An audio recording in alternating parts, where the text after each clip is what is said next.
김문수 후보에게 사퇴는 이미 요구한 바가 있고요. 반복할 필요는 없지만 김문수 후보로는 이기지 못한다. 그렇다면 김문수 후보가 할 수 있는 판단은 명확할 겁니다. 네.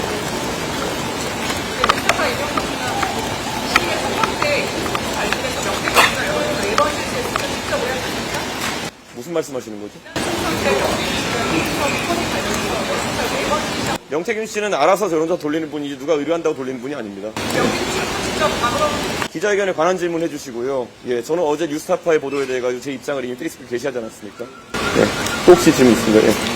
그럼에도 불구하고 여론조사 같은 거 보면은 단일화를 원한다는 그런 조사 내용들이 있고 한데 후보님께서는 단일화는 전혀 이제는 본격 대상이 아니라는 걸 확인하시는.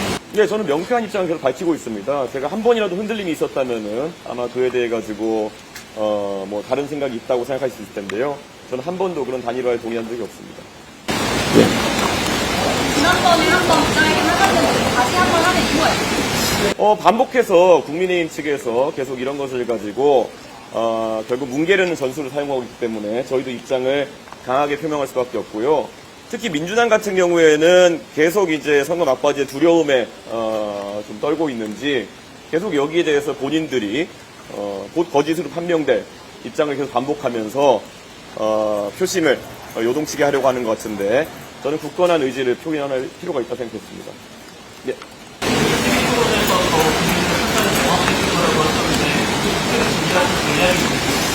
저는 외교안보 분야가 포함되어 있기 때문에 이재명 후보의 위험성을 드러낼 수 있는 부분이 굉장히 많다 이런 생각을 하고요. 특히 이재명 후보 하면은 대한민국의 정치를 지금까지 혼란에 빠뜨린 당사자입니다. 특히 지난 탄핵에 관한 헌법재판소의 판결에도 보면은 물론 윤석열 대통령의 계엄은 굉장히 잘못된 것이고 하지만 국회 차원에서도 국회 운영 차원에서도 조금은 바뀔 점이 있다라는 것을 헌법재판소가 지적한 바가 있습니다. 그래서 저는 이재명 후보가 이 사안에 있어서 저는 정치 변화를 위해서는 스스로도 좀 태도를 바꿔야 될 필요성이 있다라는 것을 지적하고 싶습니다. 예. 오늘 공적 여론조사 양자대결 보면 이재명 후보부터 김문수 후보는 42%가 후보님은 40%가 관련해서 오늘 중앙일보에서 의뢰한 갤럽 조사를 보면은 결국 이재명 후보의 지지율이 어디까지 낮아지느냐가 굉장히 중요하다는 것을 의미하고요. 저 이준석이 나섰을 때 결국 이재명 후보의 득표율이 낮아진다는 것이 그런 오늘 여론조사의 함의점이라 볼 수 있을 것 같습니다. 그래서 이재명 후보의 지지율이 실제 40%로 줄어들게 되고 유권자께서 전략적으로 이준석에게 표를 몰아줬을 때 결국 이재명 후보를 꺾는 모델이 가능하다. 그거 외에 다른 모델이 있겠습니까? 김문수 후보를 통해서 견제하려고 했을 때는 계엄에 대해서 반대하는 유권자는 절대 이재명 후보에게서 김문수 후보로 표가 이전되지 않습니다. 하지만 선명하게 계엄에 반대했고 탄핵에도 찬성했던 이준석에게는 표가 올 수 있다는 것이 오늘 갤럽 조사의 함의이다. 이렇게 볼 수 있을 것 같습니다. 예. 혹시 김문수 후보의 사퇴를 설득하기 위해서 별도로 만나실 계획이 있으세요? 예? 김문수 후보의 사퇴를 설득하기 위해 별도로 제가 사퇴 요정도 아니고 제가 그것을 계속 만나가지고 김문수 후보한테 얘기한다든지 아니면은 이야기할 필요는 없다 이렇게 생각합니다. 답은 나와 있는데 답을 받아들이기 어려운 상황이 있겠죠. 그렇기 때문에 김문수 후보가 어떤 판단하든지 개인의 자유겠지만은 결국은 이재명 후보를 꺾을 수 있는 방법이 있음에도 그것을 용기 있는 판단하지 못한 것에 대한 책임은 아마 김문수 후보가 져야 될 수도 있을 것이다. 이런 말씀을 드리겠습니다. 별도 회동 계획은 없다고 생각합니다. 예, 전혀 없습니다. 예. 오늘 이낙연 총리가 윤 대통령 지지율 상황이 1%에서 저는 이 자리를 빌어서 우리 광주 전라 지역의 유권자들에게 말씀드리고 싶습니다. 결국 지난 세월 동안에 호남에 대해 가지고 여러 정치인들이 적극적으로 호남의 정신을 실천하겠다. 그리고 호남 유권자가 바라는 바를 실현하겠다라고 해왔습니다. 근데 과연 이 시점에서 봤을 때 이재명 후보가 마음에 안 드는 그런 유권자가 계시다면은 그러면 선명한 대안은 누구인가? 이준석인가? 아니면은 이낙연인가? 이런 것들이 이제 느껴지실 것이다 이렇게 생각합니다. 저는 호남의 유권자들 같은 경우에는 윤석열 대통령의 계엄에 대해 가지고 굉장히 부정적인 입장을 가지고 계시면서 한편으로는 또 이재명 후보의 포퓰리즘에 대해서 부정적인 의견을 갖고 계신 분들이 있을 것이다 이렇게 생각합니다. 그런데 끝내 그런 계엄에 책임이 있는 세력과 공동정부를 구성하겠다고 그런 부도수표에 달려간 이낙연 전 총리는 오늘도 제가 봤더니 어떤 단체에서 파문되었다 뭐 그런 얘기까지 나오던데요. 저는 그런 호남이나 아니면 합리적인 중도 유권자의 기대를 저버린 것이 아닌가 그런 생각을 하고 있습니다. 지금 선거가 다가오니까 결국 정치권에서 엉덩이가 무겁지 못한 사람들이 양 진영으로 달려가는 것을 놓고 무슨 통합이니 이런 말을 하는 경우가 있을 텐데요. 저희가 그렇게 날아다니는 그런 사람들을 놓고 통합이라고 하기에는 그분들의 행보가 너무 가벼운 것 같다. 이런 말씀을 드리겠습니다. 예.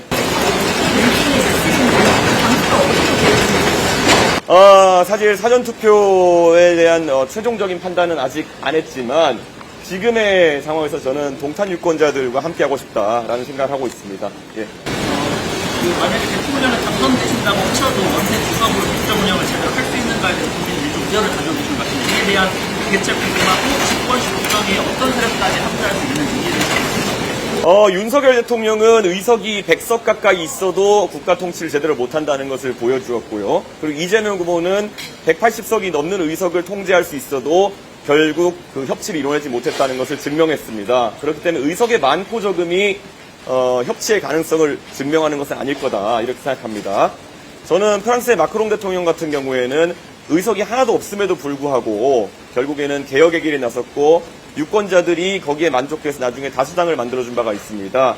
저는 우리나라 역사 속에서도 여소야대 속에서도 전국을 운영한 경험이 있고 저는 당연히 개혁신당도 해낼 수 있다 이렇게 판단합니다. 오히려 여야를 가리지 않고 능력 있는 사람 중심으로 내각과 그리고 정치판을 재구성할 좋은 기회입니다. 지금까지 우리 유권자분들께서 정치권에 마음에 안 드셔서 항상 한번 싹 갈아엎었으면 좋겠다 이런 말씀 많이 하셨는데요. 이번이 싹 갈아엎을 기회다 이렇게 말씀드립니다. 이번에 사전투표 전날 이거 먼저 네.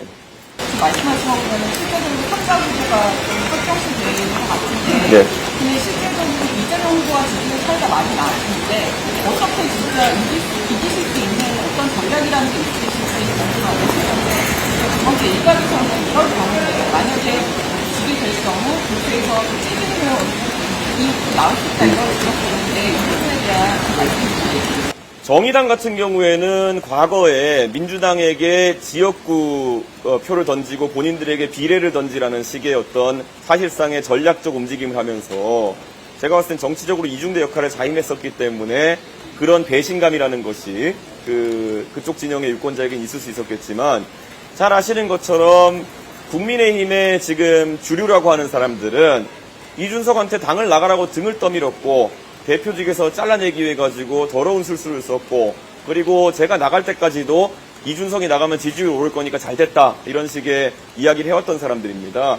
지금 와가지고 그들의 입장을 철회하지도 않은 상황 속에서 그런 배신자 담론 같은 걸 꺼내댄다고 해가지고 어느 누가 그것이 뭐 현실적이라고 생각하겠습니까? 그래서 저는 과거 심상정 후보나 정의당의 사례와는 확연히 다르다. 저희는 이중대로서 국민의힘의 떡고물을 받아먹으려 하는 것이 아니라 저희는 국민의힘이나 아니면은 기성 정치인들의 나쁜 행태를 비판하고 저희는 대체 세력이 되겠다라는 이야기를 하고 있는 것입니다. 완연히 다른 어떤 그런 색채를 가지고 있다 말씀드릴 수 있을 것 같습니다. 사전투표 전날, 저녁날 예. 코엑스 방문하시는데 방문 의미와 단일화 맞이하시는 않았다라는 의미로 받아들여도 있어요. 저는 뭐 서울에서 한번 우리 당원들과 지지자들과 함께 집중 유세를 할 타이밍이 왔다 이렇게 생각해서 저희가 위치를 고른 것이고요. 원래 강화문 관장을 검토했으나 유세차 진입 등이 어렵다는 이야기 때문에 현실적인 이유로 선택하겠고요. 저는 뭐 저희는 애초에 단일화 하겠다는 얘기를 한 적이 없기 때문에 그와 관계없이 저희 일정을 그냥 정한 것입니다. 예. 투표까지 뭐 유세 일정이나 전략 같은 거. 저는 이번에 마지막 토론이 끝난 직후부터는 동탄에서 그랬던 것처럼 무박 유세를 선언할 계획입니다. 그렇기 때문에 정말 밤새도록 이동 중에 잠깐 휴식을 취하고 자는 정도를 제외하고는 걷고 그리고 사람과 면대면으로 인사하고 구석구석까지 대한민국 국민들 찾아뵈면서 개혁의 필요성, 정치교체, 시대교체의 필요성을 설파할 계획입니다. 몸을 갈아넣겠습니다.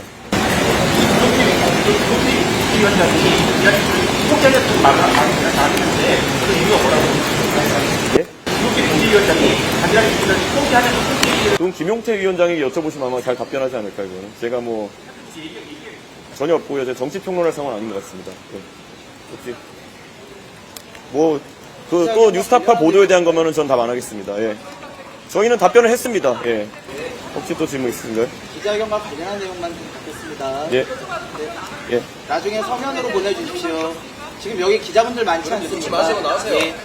네. 가르세요. 재수권이랑 병원도 아직 일정 없으신데 예산이 그 일정 포함해서 저희가 검토하겠습니다. 정말 무가규세라고 할 정도로 전국을 구석구석 볼 수 있도록 그렇게 하겠습니다. 예. 한인병 공동선대위원장은 윤석열이랑 투자를 완벽히 하고 구성기업에 대해서 사과를 하면 단일화 가능성이 있다고 말씀하셨는데 혹시 뜻이 다른 걸까요? 저희는 뭐 저희 당내 구성원들 중에 일부 다른 생각을 가진 사람이 있을 수 있고 한인병 위원장이 그런 의사를 표시한 적이 있는 걸로 알고 있습니다만은 저희 내부의 뭐 회의나 이런 걸 통해 가지고 그건 개인 의견이다라고 결론 드렸습니다. 예, 여기까지 하겠습니다. 감사합니다. 고맙습니다. 예.